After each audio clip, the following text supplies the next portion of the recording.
Opo, masakit ang iwan minsan. Pero alam niyo yung mas masakit ay yung nananatili ang isang tao na nagiging dahilan ng iyong pagdurusa. Mas maganda na masaktan ka, iniwan ka, kesa dun sa nananatili ang taong yan, siyang dahilan.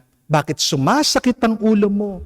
Bakit namomroblema ka? Hindi naman lahat ng mga tao ay dapat manatili sa buhay natin. Not everyone is meant to stay with us. Some people stay with us only for a season. Sa maiksing panahon lang. Diyan mo lang kailangan ang taong yan. Mayroong mga taong darating sa ating buhay para maging aral sa atin. Meron din naman tao na darating para tulungan tayo na maabot natin ang pinapangarap ng Diyos para sa atin.